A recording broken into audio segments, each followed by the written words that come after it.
Hastings, England, a seaside resort overlooking the English Channel, famous for the 1066 battle, and the home to John Logie Baird, the inventor of the television. Listen to the hometown murders of Billie-Jo Jenkins, an English schoolgirl murdered in Hastings. The flesh-eating killer jailed for 21 years, Graham Fisher. And the death of Karl Bunster, a 37-year-old scaffolder whose body was never found. The first case is Billie-Jo Jenkins, born the 29th of March 1983. She was murdered in Hastings in February 1997. The case gained widespread media attention and remains unsolved to this day. Billie-Jo was brought up in East London.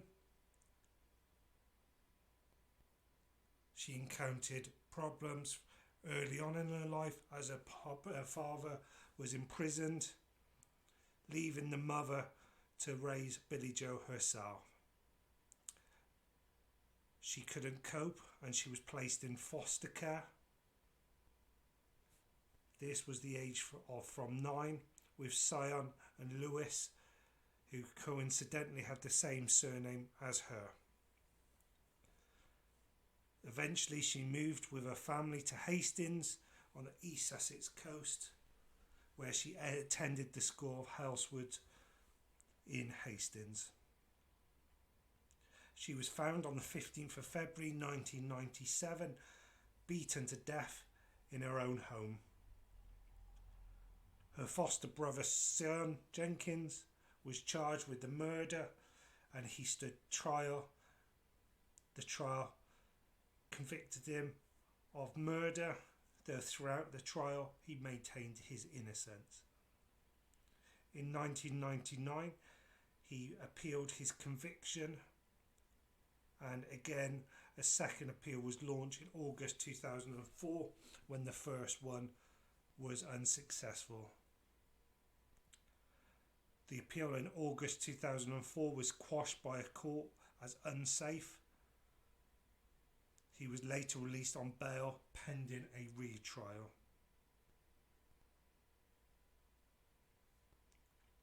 It would take 2 retrials to get a verdict of not guilty.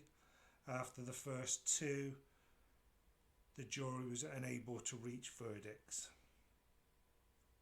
The not guilty was given in a court in 2006.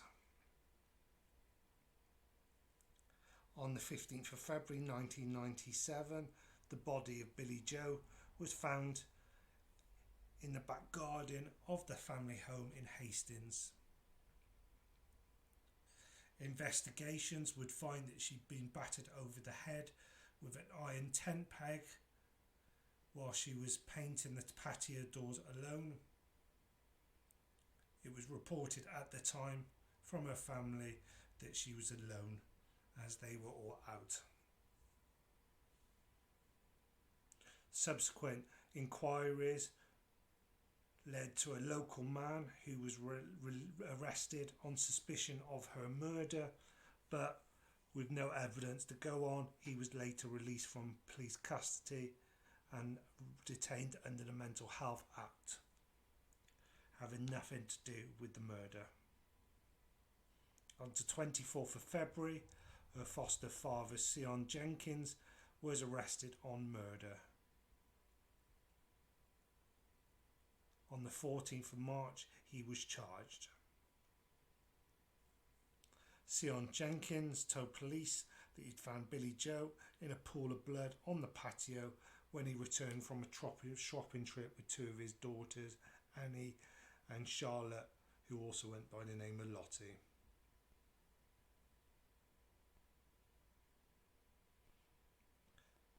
He was the 3rd police suspect following a police investigation, which revealed erratic behaviour by him at the time of the incident, supported by the discovery of blood spots on his clothing. At trial, he was convicted on the 2nd of July 1998 of the murder of Billie-Jo and sentenced to life imprisonment.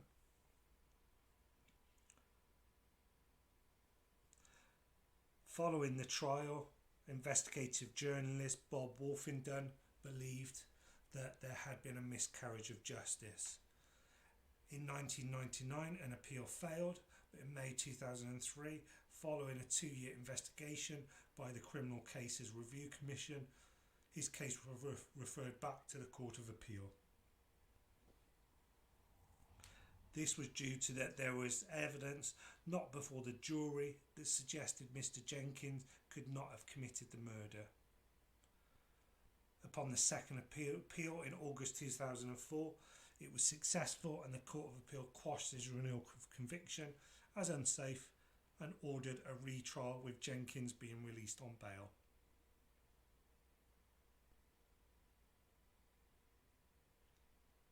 Forensic scientists would go on to state that the blood found on his clothing could have been airborne when he moved the body of Jenkins, and not through the murder of her itself. As a result, the jury was unable to come to a majority verdict after 39 hours of deliberating. A second retrial had the same effect at the Old Bailey in London on the 9th of February 2006. He was then later declared not guilty as a consequence. The Crown Prosecution Service indicated that no retrials of Jenkins would be sought, and he was formally acquitted. Estimations of at least £10 million were shown of the police investigation, trials and appeal based on these decisions. Hundreds of witness statements were taken by the police. Jurors spent 36 days deliberating in 3 trials. Jenkins himself spent 11 days in the witness box giving evidence. Even though he was acquitted, in 2010 the British government refused an application from Jenkins for financial compensation for his imprisonment.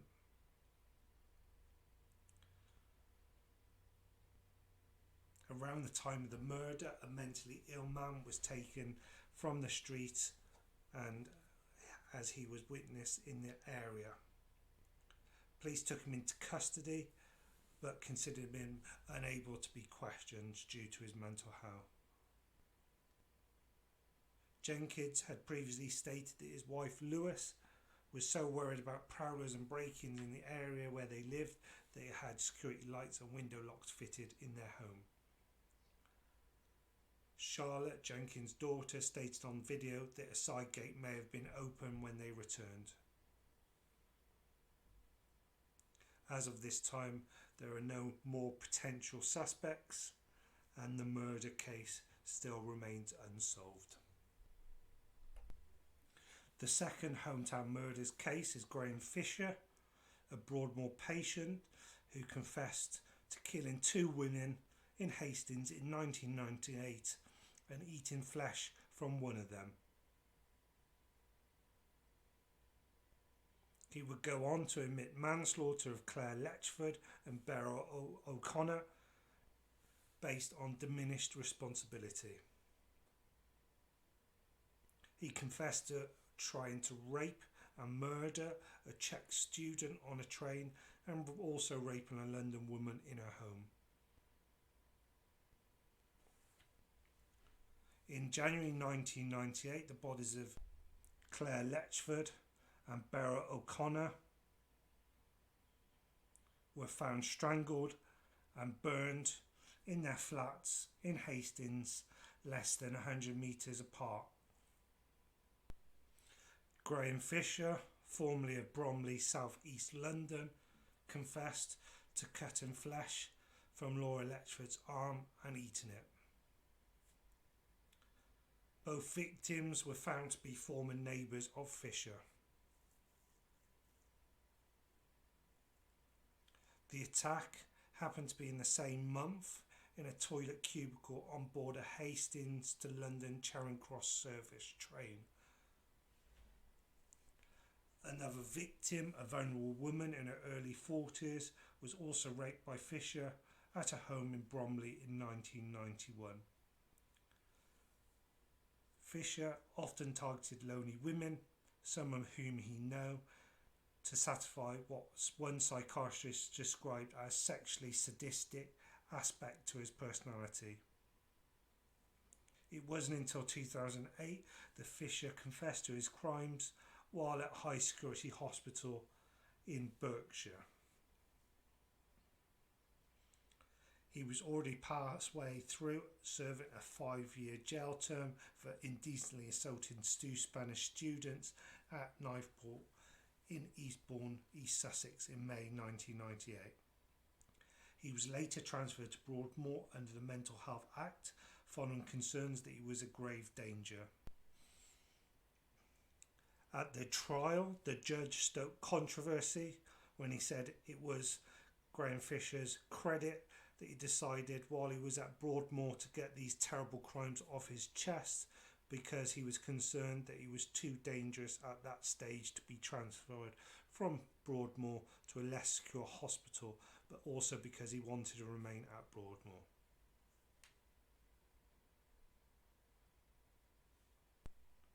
In total, Graham Fisher pleaded guilty and confessed to 6 offences. Further controversy arose in August 2012 when it found that Graham Fisher, then 39, had piled on weight after feasting on crisps, cakes and chocolate whilst at high security Broadmoor Hospital. After he complained he was obese and unfit, he was given the go-ahead to have an £8,000 gastric band operation paid for by the NHS.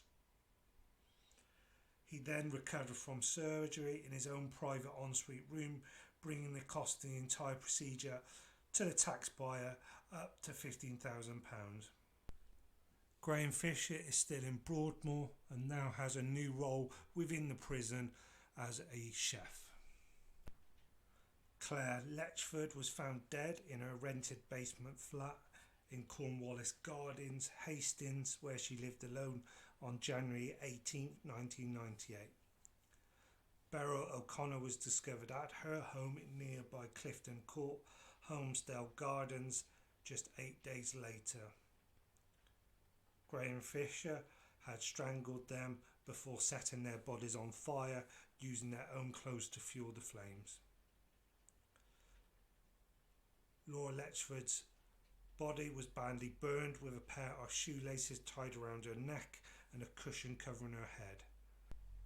The ultimate cause of her death was the smoke.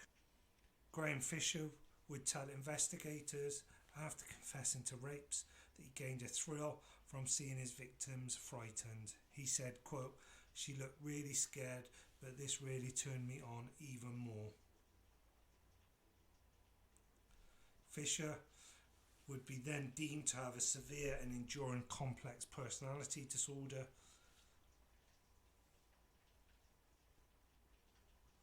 And as a result, police were unable to retrieve forensic evidence from any of the crimes Fisher committed. This only came to light years later after he developed a sense of regret and confessed to officials at Broadmoor in 2008. He would tell a doctor that, quote, "because it's so hard to live with it in my head," end quote.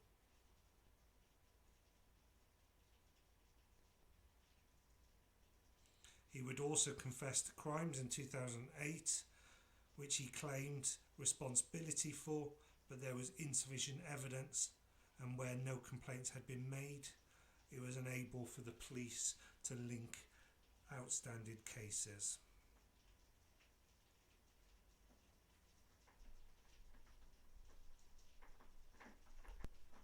The last case is the murder of Karl Bunster.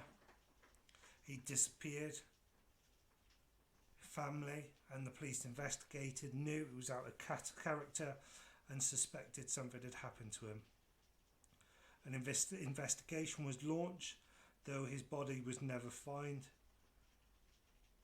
He was a 37-year-old scaffolder who worked in Hastings and St Leonard's area.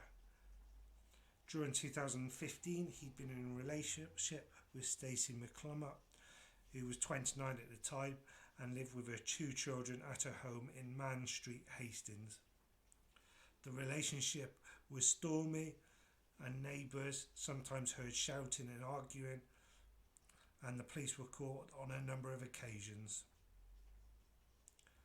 This relationship ended in late autumn, but they both still remained in contact. In November 2015, McClummock was in a relationship with Ben Wharton, 49. On the 17th of December, McClummock called Karl and after talking to him on the phone, ordered a taxi to bring him to her home in Man Street. He was seen at 10 p.m. on CCTV walking into her house. This was the last sighting of Karl. He'd never been seen again. And again, his body had not been found. After he arrived, McClummock left to go to her work's Christmas party, where she was seen together with her boyfriend Ben Wharton. In the early hours of the 18th of December, neighbours at Man Street heard noises coming from McClummock's house. One witness described it sounding like a banging, as if something heavy was being bumped down the stairs. A van belonging to Wharton was seen drawing up close to the back of the house and parked with its rear doors open. Wharton was later seen loading bin bags into the van, which he then drove to a storage unit in Exeter, Devon. He drove back to Hastings late that day. McClummock had dinner with her ex-partner and father of her children. She was crying and told Karl he had been shot at her home and rolled up in a carpet and taken away. McClummock's ex-partner phoned the police to report it the following day. However, when officers attended her home and asked her, she laughed and denied saying it. Further investigations were made and McClummock said she had not seen Karl. At the time, Wharton was at the property when the police raised this subject, and he became argumentative with the officers. The police attended Man Street again on the 30th of December when Karl failed to appear at Hastings Crown Court, charged with 2 counts of assault. At this time, it was unclear whether Karl was missing for personal reasons, whether he was avoiding the police because he was wanted for breaching his bail conditions, or that something nefarious had happened to him.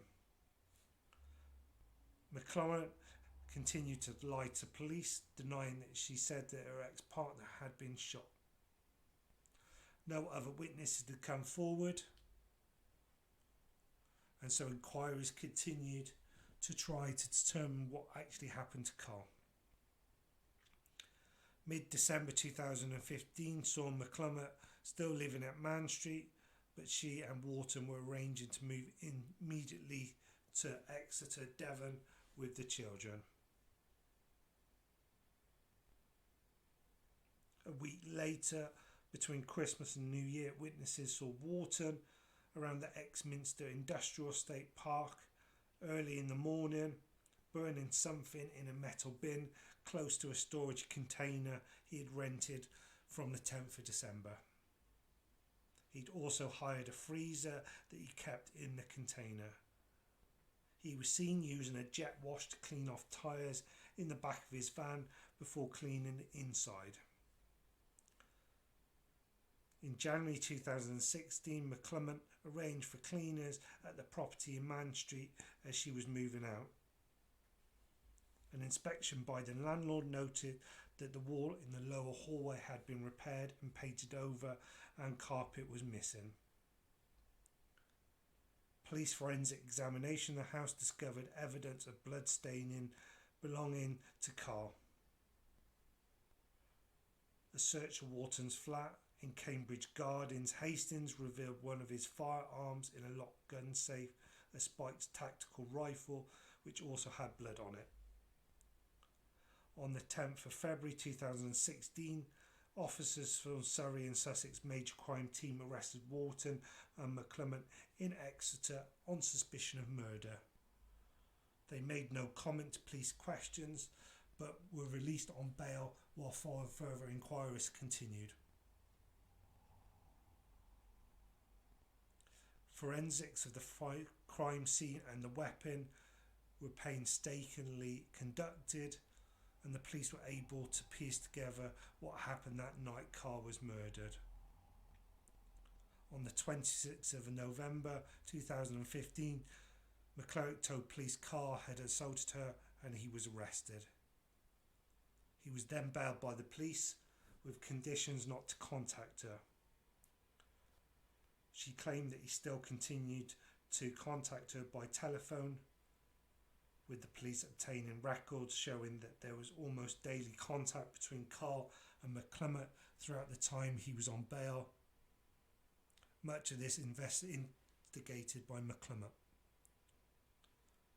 Forensics found blood staining from the stairs at Man Street to the living room and on the back door.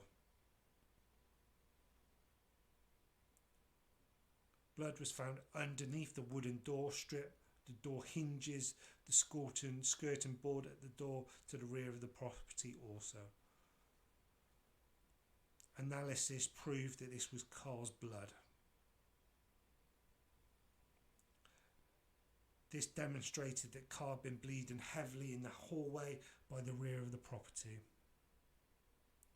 Some of this blood had been diluted as it came into contact with water, which had shown cleaning had taken place.